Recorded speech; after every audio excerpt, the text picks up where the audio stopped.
मित्रों नमस्कार, मैं राम मोहन उपाध्याय अपने YouTube चैनल वेदिका उपाध्याय में आपका हार्दिक स्वागत करता हूं। मित्रों, मैंने यह वीडियो आगामी PCS की परीक्षाओं को दृष्टिकोण में रखते हुए बनाया है और मेरा यह उद्देश्य है कि यह PCS 2020 की परीक्षा में आपकी काफ़ी मदद करे। इसलिए मित्रों, मैंने इसे एक क्विज के रूप में बनाया है और आप अगर इसका गंभीरतापूर्वक अध्ययन करते हैं तो निश्चित ही यह आपकी परीक्षाओं में महत्वपूर्ण भूमिका निभाएगा। मित्रों, मेरा पहला प्रश्न है, इतिहास का पिता किसे कहा जाता है?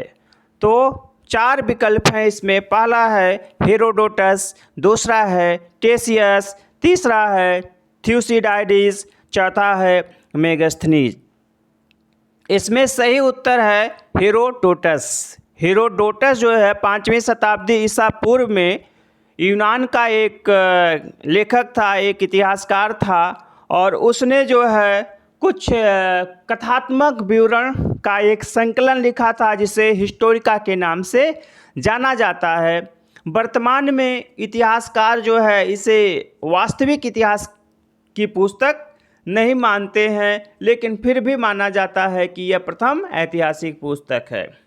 दूसरा विकल्प है टेशियस। टेशियस जो है यूनान का एक राजवैद्य था और उसने भारत के विषय में बहुत कुछ सुन रखा था, लेकिन वह कभी भी भारत की यात्रा पर नहीं आया था और उसने भी भारत के विषय में कुछ विवरण लिखा है जो कि काल्पनिक है, सत्यता से परे हैं।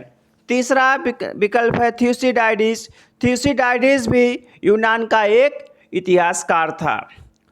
चौथा विकल्प है मेगास्थनीज। मेगास्थनीज का नाम आप लोगों ने खूब सुना होगा। मेगास्थनीज की एक पुस्तक है इंडिका जो काफ़ी प्रसिद्ध है और यह मौर्य वंश के संस्थापक चंद्रगुप्त मौर्य के दरबार में सेल्यूकस निकेटर के राजदूत के रूप में आया था।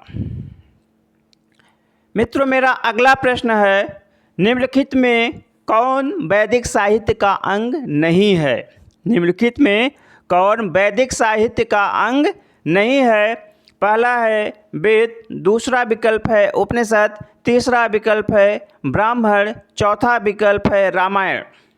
मित्रों, इसके पहले मैंने जो कुछ वीडियो डाले हैं उसमें अगर आपने वीडियो देखा होगा तो उसमें मैंने आपको वैदिक साहित्य क्या बताया है कि वैदिक साहित्य क्या है और वैदिक साहित्य के अंग कौन कौन से ग्रंथ हैं या वैदिक साहित्य में कौन कौन से ग्रंथ आते हैं। पहला है वेद, ये है हमारे वैदिक साहित्य का क्रम है वेद, ब्राह्मण, आरण्यक, उपनिषद।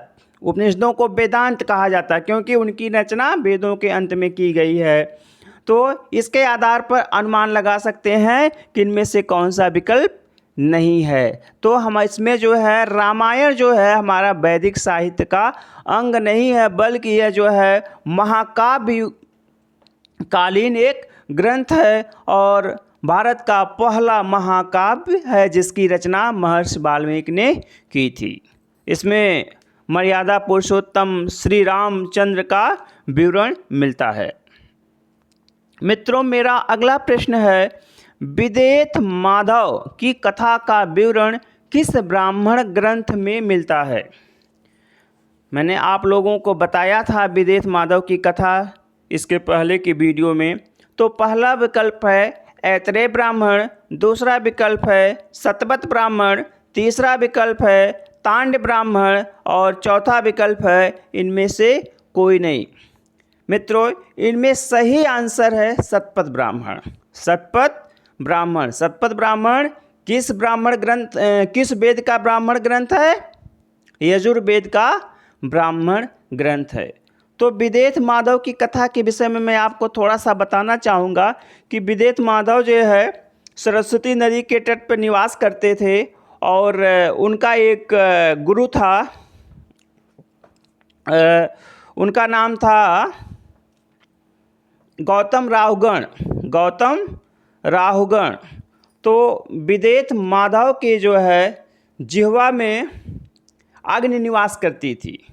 विदेथ माधव की जिह्वा में अग्नि निवास करती थी। एक बार वह अग्नि का नाम था वैश्वानर अग्नि। वैश्वानर अग्नि। कभी कभी ये भी प्रश्न आ जाता है कि विदेह माधव के जिह्वा में कौन सी अग्नि निवास करती थी? वह अग्नि है वैश्वानर अग्नि। उन्हें तप के बल पर, तपोबल पर जो है यह वरदान मिला हुआ था कि आपके मुंह में जो है वैश्वानर अग्नि का निवास होगा। लेकिन एक बार जो है घृत का नाम लेते ही वह अग्नि मुख से बाहर निकल आई, पृथ्वी पर आ गई और उसने सभी नदियों को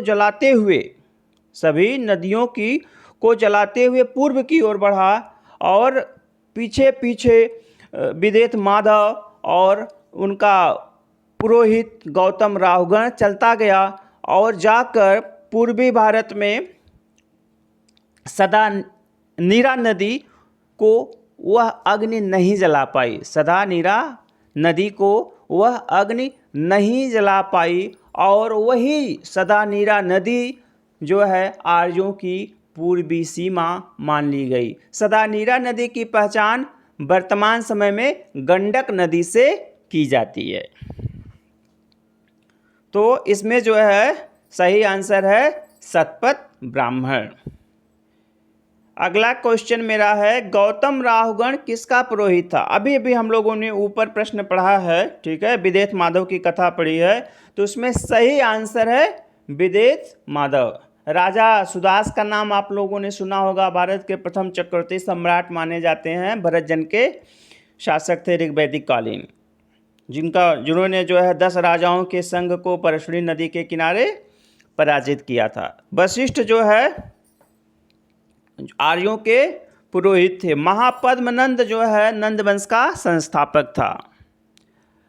मित्रों, मेरा अगला प्रश्न है, अस्तो मा सदगमय का उल्लेख किस उपनिषद में मिलता है? तो विकल्प है बृहदारण्यक उपनिषद, मुंडकोपनिषद, छांदोग्य उपनिषद और ईश उपनिषद। तो इसका सही आंसर है मुंडकोपनिषद। अस्तो मा सदगमय का उल्लेख मुंडको उपनिषद में मिलता है। मित्रों, मेरा अगला प्रश्न है, भारतीय साहित्य में कुल कितने उपनिषदों का विवरण मिलता है? तो भारतीय साहित्य में कुल 108 उपनिषदों का विवरण मिलता है। विकल्प नंबर 2 आपका इसमें से सही होगा। अगला प्रश्न है मेरा, शंकराचार्य ने कुल कितने उपनिषदों पर भाष्य लिखा? तो मेरा पहला विकल्प है 6, दूसरा विकल्प है 10, तीसरा विकल्प है 11 और चौथा विकल्प है 8। तो इसका सही आंसर है 10। शंकराचार्य जी ने जो है कुल 10 उपनिषदों के ऊपर अपना भाष्य या टीका लिखी थी और वही 10 उपनिषद बाद में प्रमाणिक माने गए। ईश प्रश्न, मुंडक, मांडूक्य, श्वेताश्वतर, बृहदारण्यक, ये उपनिषद जो है शंकराचार्य के द्वारा भाष्य के रूप में लिखे गए हैं। तो सही आंसर होगा 10। मित्रों, अगला प्रश्न है मेरा, शतपथ ब्राह्मण का संबंध किस वेद से है? शतपथ ब्राह्मण का संबंध यजुर्वेद से है, न कि सामवेद, ऋग्वेद और अथर्ववेद से। मित्रों, मेरा अगला प्रश्न है, वैदिक यज्ञों का प्रधान निरीक्षणकर्ता कौन होता था? पहला विकल्प है होता, दूसरा विकल्प है उद्गाता, तीसरा विकल्प है अध्वर्यु और चौथा विकल्प है ब्रह्मा। जैसा कि हम लोगों ने पढ़ा है, इसका सही आंसर होगा ब्रह्मा। इसका सही आंसर होगा ब्रह्मा। होता के विषय में आप लोगों ने पढ़ा होगा, जो हमारे ऋग्वैदिक मंत्र होते थे, ऋग्वैदिक ऋचाएँ होती थी, उनके उच्चारणकर्ता को होता कहा जाता था। सामवेद के मंत्रों के उच्चारणकर्ता को उद्गाता कहा जाता था। यजुर्वेद के मंत्रों के उच्चारणकर्ता को अध्वर्यु कहा जाता था और अथर्ववेद के मंत्रों के उच्चारणकर्ता को ब्रह्मा कहा जाता था। मित्रों, मैंने आपको बताया था कि अथर्ववेद का नाम एक ब्रह्मवेद भी है, श्रेष्ठ वेद या ब्रह्मवेद भी उसे कहा जाता है। तो जो ब्रह्मा होता था वह सभी जो हमारी यज्ञ होती थी उसमें निरीक्षणकर्ता का कार्य करता था, मतलब उसके संपादन में ही जो है सभी यज्ञ संपादित किए जाते थे। मित्रों, मेरा अगला प्रश्न है, किस उपनिषद में सर्वप्रथम चारों आश्रमों का उल्लेख मिलता है? पहला विकल्प है छांदोग्य उपनिषद, दूसरा विकल्प है बृहदारण्यक उपनिषद, तीसरा विकल्प है जाबालोपनिषद, चौथा विकल्प है तैत्तिरीय उपनिषद। इसमें मित्रों सही आंसर है जाबालोपनिषद। चारों आश्रमों का पहला उल्लेख कहाँ मिलता है? जाबालोपनिषद में मिलता है। चारों आश्रम का मतलब ब्रह्मचर्य आश्रम, गृहस्थ आश्रम, वानप्रस्थ आश्रम और संन्यास आश्रम। इसके पहले जाबालोपनिषद के पहले छांदोग्य उपनिषद में केवल 3 आश्रमों का विवरण मिलता था। कौन कौन सा? ब्रह्मचर्य, गृहस्थ और वानप्रस्थ। संन्यास आश्रम का उल्लेख छांदोग्य उपनिषद में नहीं मिलता है। इसके बाद मित्रों मेरा अगला प्रश्न है, एक प्रश्न आता है मुनित्रय से हमारा क्या आशय है? तो मुनित्रय वर्ग में कौन कौन सम्मिलित होते हैं, या मुनित्रय वर्ग में कौन कौन सम्मिलित हैं? पहला विकल्प है वशिष्ठ, गौतम, याज्ञवल्क्य। यह सही नहीं है। दूसरा विकल्प है पाणिनि, पतंजल और कात्यायन।